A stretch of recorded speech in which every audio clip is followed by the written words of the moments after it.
Yandere Simulator. Maybe the most infamous indie game to ever be released. A project that was originally met with excitement, but after a decade of unfortunate events, or more specifically, ego, laziness, and a complete lack of direction, the game and its creator's reputation is in the mud and has been for half a decade now. The game has become subject to a wide scale of criticism in the form of forum posts, multi-hour-long video essays, and my videos. The point I'm trying to make here is that there have been dozens, maybe even hundreds of think pieces about this game. I'm surprised that we haven't gotten like a 1930s riff on why Yandere Simulator is bad or something like that. Anyway, with the discussion of this game constantly ramping up, a thought occurred. A thought that would act as the backbone for this very video. I bet I could make a better game. Enter Lovesick. I appear to have missed a step. Enter Watashi no Mono. Yeah, I have no idea what that means either. This was the first proper Yandere Simulator inspired game. Looking back at development footage at the time, I could point out a few things that needed to be improved upon or outright changed, but this was a good first build. And a lot of people at the time agreed, as they jumped off the sinking ship that was Yandere Simulator in the 2020s and started playing this one. So, YandereDev didn't like that one. For some extra context, 2020 was the year that YandereDev really pissed off a lot of his core audience, because he kept delaying the release of Osana, one of the 10 rivals and the main point of his game. It left his audience feeling betrayed and used.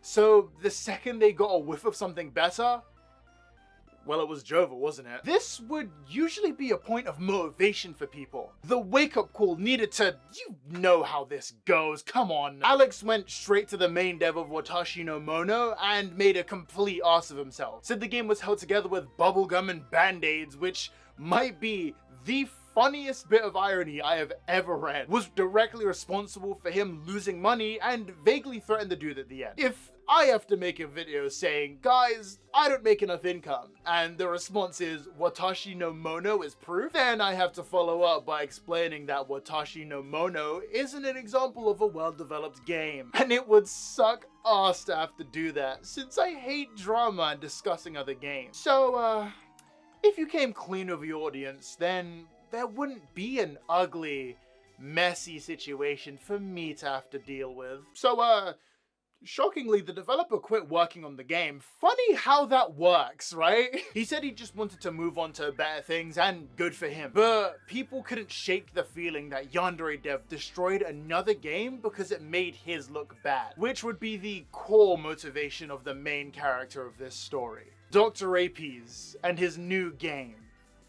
Lovesick. Cinema.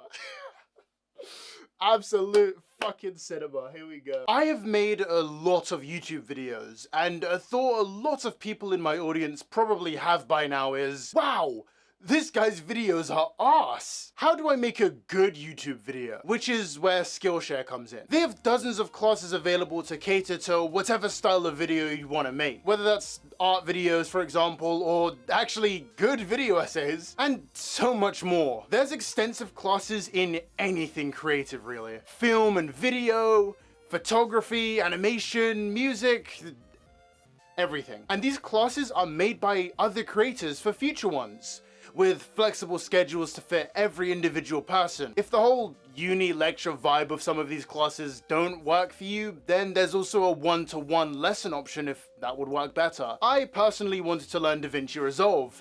However, I'm a terrible learner who's bad at everything. This course broke it down and made it a lot more digestible. So what are you waiting for? The first 500 people who use my link in the description get a free 1-month trial for Skillshare. So go, right now, do the thing, make better videos than me. Anyway, thanks for listening, and thank you to Skillshare for sponsoring this video. Now let's get back to it. Apes had been a very vocal critic of Yandere Simulator for quite some time. Funnily enough, he was one of the Reddit post examples I used earlier. It's funny because Apes was a fan of Yansim before all of this. He actually did something pretty cool and made a mod that revamped Yandere Simulator and allowed it to run at 60 FPS. the poster's deleted. I wonder how that happened. He also made an RPG mod on Game Jolt. The dude was in love with the game. That love quickly turned into a seething hatred after the previous debacle, spurring him on to the creation of Lovesick. This game really did prove how content-starved Yandere Sim fans were in 2020. A game developer received praise for his game running at 60 FPS. Fucking hell. The game ran better, had more fleshed out mechanics, and was receiving constant updates. And also had a rival. The bar was at like hell, okay? Like, this is a big deal, believe. Along with the game doing the bare minimum and actually having one of its core mechanics in testing, it was also made in just 2 weeks. Oh wow! In just 14 days, this dev and his friend managed to outdo Yandere Sim's 2,191.5 days in development. Considering how the video started, I imagine YandereDev also wasn't taking this one well either. He tried the same tactic he did with Watashi no Mono's dev, you know, blame Apes for friends leaving him, that Lovesick is causing him to receive harassment, and how Lovesick was stealing volunteers from his game. What? If you were aware that your project was having so many destructive consequences on another person's life, how could you possibly continue? Don't you see how harmful and damaging this is for me? If the cost of Yandere Simulator was someone's life, I would cancel development. And also claiming that the name Lovesick was actually his idea first and he was gonna reveal it in the next update. I know people in my audience do normal things like attend school and go outside, so this won't be a big deal to any of you. But I need you to all understand, the main point of critique for him at this point was the fact that there was no updates. A guy makes another game and his response is, no actually guys, the update was a week away and it was going to use this name. Now it's delayed by an extra month.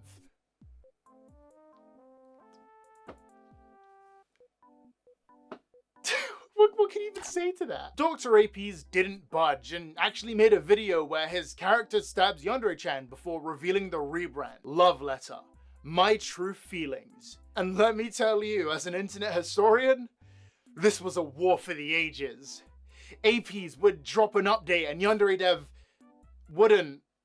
It was incredible. Now, in 2025, Yandere Sim's development continues to stagnate while Love Letter wins award after award for its incredible base game and its yearly free DLC, winning Best DLC at the Game Awards for the last 3 years. I might have exaggerated at the end. But seriously, that was that, right? Love Letter finishing development and happy days for all. Well, funny you should say that. Okay, so, as this part suggests, this is where the fun video on an indie game based off a terrible indie game ends, and I take the plunge down the hole of weird Yandere Simulator spin-offs. And yes, this will be important for the rest of the video, leave me alone. So something kind of weird is that any person who tries to make a Yandere high school sim seems to just die mysteriously. No, okay, I know that sounds crazy, but like, I can show you, look. We saw what happened with the creator of Watashi no Mono, and this trend has not stopped. I was going to list every single one I could find and then give a little summary, but there are way more than I thought, and I didn't want to waste all of your time, my time. I didn't want to waste my time. So here's a video Paper Will made about the same topic. I want to say at least like 60 to 70% of those games were cancelled or have been abandoned by their devs. I'd argue it's the result of the Yandere Sim curse or some stupid shit like that, but in reality, it's because game development is really hard. The discussion of Yandere Sim and the trend of remaking X game in X amount of time has caused a lot of people to think coding is really easy. Come on, Pokemon devs, how have you not fixed the bug that allows Regieleki to outspeed Trick Room? That was the niche Pokemon joke for this video. Making something from scratch takes a lot of effort. You'll most likely go through dozens, or if we're being more realistic, thousands of versions of your game. Editing the code, changing out the UI, remaking models, and just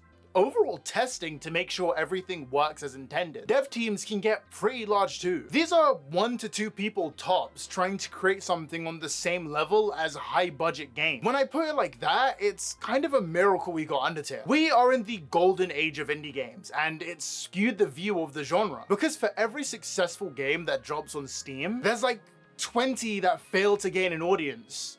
failed to get past testing, or are just abandoned. YandereDev gets a lot of flack for being a terrible programmer. I have to agree, because look at this! But to be honest, most people couldn't do better? I couldn't.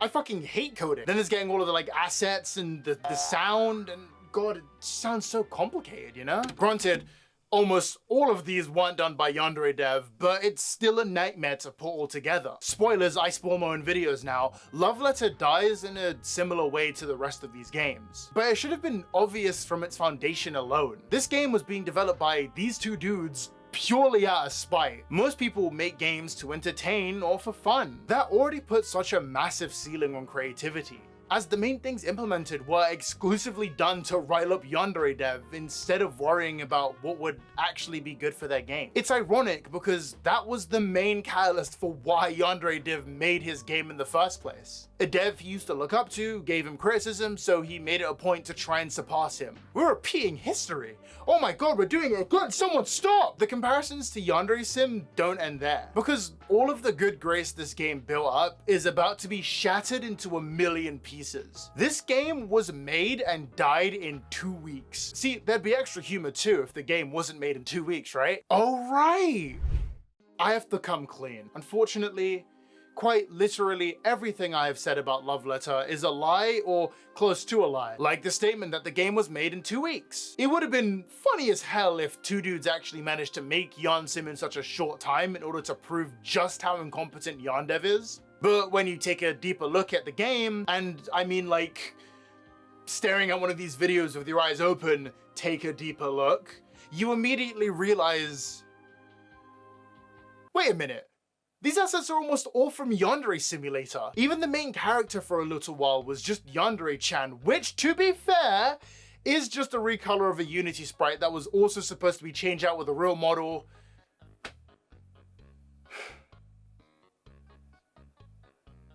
What was I talking about again? Most of the map was just Unity assets that needed to be removed, or stolen from Yandere Sim, which were Unity assets that needed to be removed. There are layers of reuse of Unity assets here. Layers upon layers like an onion, my god. A lot of the features that Yandere Sim had were lacking from Love Letter. Of course, there is an argument of whether any of that content is good, but there is a major content deficit. I probably used that word wrong. Yandere Sim had 6 years of assets built up, while Love Letter was filled with placeholders. I do have to add that Love Letter managed to change out their Unity main character in the first year of being a thing, something Yandere Sim still hasn't done even now, so good job. However, I have to immediately take that praise back, because even something as simple as a character design triggered my agoraphobia with just how many holes there were. So something I noticed while doing research for this video is that the main character, Bo or Bao-chan, goes for a few changes after the game started picking up in popularity. At first, I thought it was no big deal. Character redesigns happen. If you've been a long-time viewer of the channel, I mean, what, you've been watching for like a year? You would know that I've changed Sona designs more times than Ramona Flowers changes her fucking hair. So I thought nothing of it. At first. But then I got nosy and spent an entire day looking into what happened to the original design, and oh my god, is it so stupid. So Apes wants to get as far away from that cursed model as possible and made a post announcing a redesign. Again, completely normal. Apes tweets again saying that he had to remove an artist called Shortcake from his team for claiming they made the character and leaking private messages in their volunteer server. It has come to my attention that she's spreading misinformation that she created the character, which in reality, it was a technical group decision, since the hair color and such were decided by other people. Wait, what? Okay, so like, did they draw the character? Reading this, I had no idea, so Shortcake then made their own tweet claiming they made the design and simply took suggestions for the hair and color palette. To further muddy things, Shortcake then made a huge thread admitting to not having copyright on the uniform, but then also reveals that they applied for copyright over the character and its design? Apes begins to lawyer up, saying he spoke with one and that he's completely in the clear. Wouldn't it be really funny if, say, for example, there was definitive proof that Apes never spoke to a lawyer?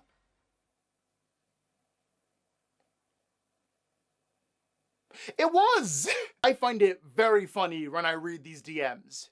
AP's argument is that everyone made the design collectively, but Shortcake had proof that they made every aspect of the design. They have the sketches and line art to prove it. And also, if that wasn't already bad, there was a screenshot of AP's asking Shortcake if they could use the design. At Shortcake, can I steal your design and make it the main character? Part of me does want to call this a smoking gun, but this is more like a fucking Among Us I saw ya kill on cams. So what was AP's and the Love Letters team's response to this? Well, it looks like I'll be going back to the salon. This'll probably be the last time I go by Bo-chan. I want to tell the world my real name soon. What the fuck?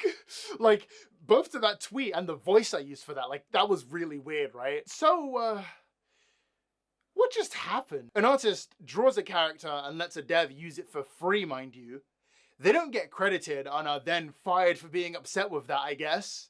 And when this starts getting attention, the main dev behind the project lies about getting a lawyer involved, lies about who made the character, and then sheepishly tweets on a character account how they'll be getting a redesign.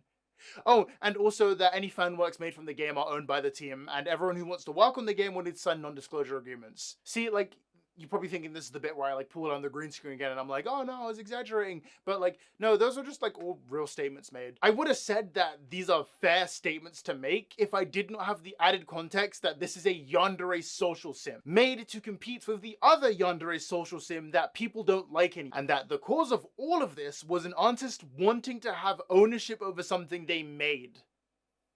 This is the dumbest thing I've ever read. Also, this is just a terrible look for a developer of an indie game. Removing credit of a character made by a fan before telling everyone anything they make will not be there. Not to mention just lying to your fan base. You know, the people you need to make the game do good might be a little self-destructive. The irony of this whole situation is that this is exactly what got YandereDev into hot water with his audience. Yandev capping about the release of Osana is what I believe killed the game. His fans were mad, realized he was bullshitting them, and then stopped donating to his Patreon, which sent him into a downward spiral of coping about his game's production, and he still hasn't recovered. This should have been a mere speed bump for Love Letter. As long as they don't make an ass of themselves and keep lying to their audience, they'll be fine. The most important thing to do is not look like YandereDev. Do not fall down the same holes that allowed a game like Love Letter to get popular as it did. We know where this is going! Dr. Apes was very critical of Yandere Simulator and its developer, as seen by the Reddit post at the start of the video. He took shots at Yandev's coding skills, his community calling it, and I quote, "It is the most toxic fanbase there is. And if not, then holy shit, the most toxic fanbase must be fucking Satan himself. And if you say one wrong thing about the game, even to be nice, they will go off on you and act like you're the worst person in the world and tell other people to ignore you because you're a gremlin." And also that a lot of people in YandereDev's Discord were underage and that being weird. Oh man. Everything I just quoted Apes for saying can be applied to his community and staff team, as they are really bad. Apes can't take criticism. There's screenshots of their partner banning people for criticizing their game, and proof of them sending their fans after YouTubers making videos on them, and the horrible handling of Shortcake's termination. The mod team encouraged this behavior. Volunteers were involved. It's really messy, and if anyone says Apes didn't make the game in 2 weeks, you're hating and you're a gremlin. Okay, let me explain. It got revealed that a lot of the assets were pulled from another game made by Falling Narwhals. I didn't bring him up, but he's the guy who worked with Apes. I can't pronounce the word narwhals a lot. And because of this, Apes didn't make Love Letter in 2 weeks. No way! However, Apes just stayed ignorant towards everything. People started saying the two were the same person, but a Discord call kind of shut all of that down. I'm really glad I was able to quickly speak about this, so I never have to think about it. I mean, wouldn't it just be completely stupid to pretend to be two different people just so you could say you made a game in 2 weeks? Yeah, that'd be straight buffoonery. It'd be dumb. It would be dumb if that were to happen. Which it won't. because that would be dumb. Anyway, while all of this nonsense was happening, the game wasn't being worked on. People were getting very upset and were getting banned if they spoke about anything going on. This should start to feel eerily similar to YandereDev. You know, the main thing people had an issue with was him not working on the game and making videos about stupid shit no one cared about. So Apes one up that stupidity by making tweets instead. Wonderful. So far, every part of the game has some secret dark history or controversy behind it, which either invalidated it or just kind of confused me, to be honest. And I was getting frustrated. So frustrated that I started to wonder if the game was even real. I mean, seeing gameplay from the time made me think it was. Made me think there was at least one thing, a real part of the game that the dev did themselves. And I know that there's going to be people in this video who are going to say that I'm being far too harsh on a game that was made in 2 weeks. 2 weeks. The game was made in 2 weeks, right? That's what everyone says, right? The game wasn't made in 2 weeks.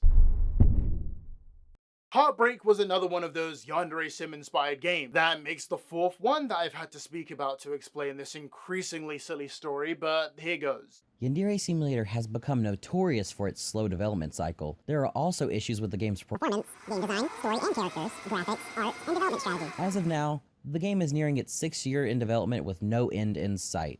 And that's where I come in. My name is Narwhals Are Falling, or simply Nar.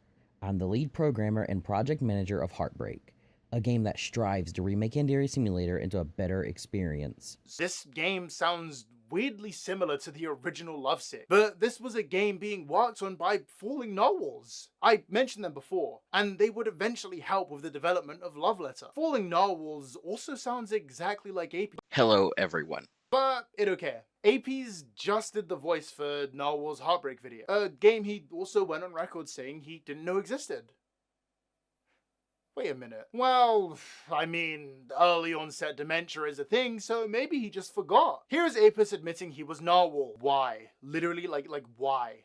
Like, actually. It does make the statement, I remade Yarn Sim in 2 weeks, a lot less impressive when you did it before. Did it months ago and could reuse your own code. I know Apes said they only change identities in order to not associate the new game with a failed project. So if that's the truth, why did you pretend to be 2 different people for so long? It just doesn't make sense. It doesn't add up. What makes a lot more sense to me is someone who fell out of love for a game, tried to make a better version to one-up the developer, failed, and then tried again when the dev was less favorable, and also used his own lack of work to prop up their own by saying they made this newer, better version in just 2 weeks, even though from every single angle this isn't true. So there you have it.